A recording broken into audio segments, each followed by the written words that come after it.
गर्मियों का मौसम था। एक चींटी को बहुत तेज प्यास लगी थी। वह पानी की खोज में यहाँ वहाँ भटकने लगी। कुछ ही देर में वह एक नदी के पास पहुँच गई। वह नदी पानी से भरा था, लेकिन चींटी सीधे उस नदी में नहीं जा सकती थी। इस वजह से वह एक छोटे से पत्थर पर चढ़ गई और वहीं से झुककर नदी का पानी पीने की कोशिश करने लगी। जैसे ही चींटी पानी पीने के लिए नीचे की तरफ झुकी, वह नदी में गिर पड़ी।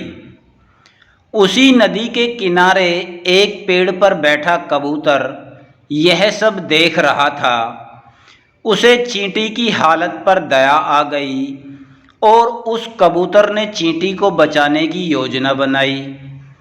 उसने जल्दी से पेड़ की डाली से एक पत्ता तोड़कर नदी के पानी में बह रही चींटी के पास फेंक दिया।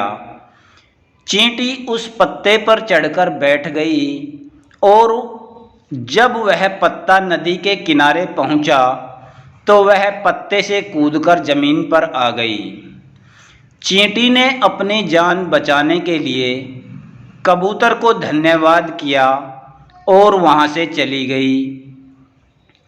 कुछ दिनों के बाद उसी नदी के किनारे एक शिकारी आया। उसने कबूतर के घोंसले के पास अपना जाल बिछा दिया।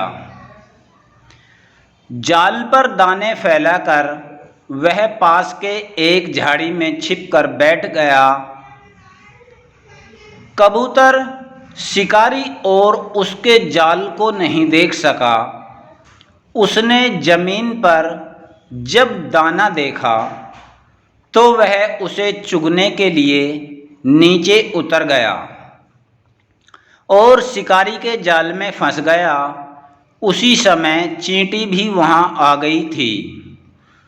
उसने कबूतर को शिकारी के जाल में फंसता हुआ देख लिया था। बेचारा कबूतर लाख प्रयास करने के बाद भी शिकारी के जाल से नहीं निकल पाया।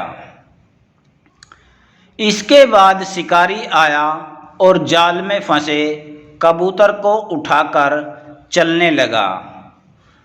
तभी चींटी ने कबूतर की जान बचाने का फैसला किया। चींटी दौड़ती हुई आई और उसने शिकारी के पैर में काटना शुरू कर दिया। चींटी के काटने के कारण शिकारी को बहुत तेज दर्द होने लगा। उसने जाल को नीचे फेंक दिया और अपना पैर साफ करने लगा। इसी बीच मौका पाते ही कबूतर जाल से निकल गया और वह तेजी से उड़ गया। इस तरह चींटी ने कबूतर की जान बचा ली। कहानी से सीख: अगर कोई बिना किसी स्वार्थ के किसी की मदद करे तो उसका अच्छा परिणाम भी कभी न कभी जरूर मिलता है। अच्छे व्यक्ति के साथ हमेशा अच्छा ही होता है।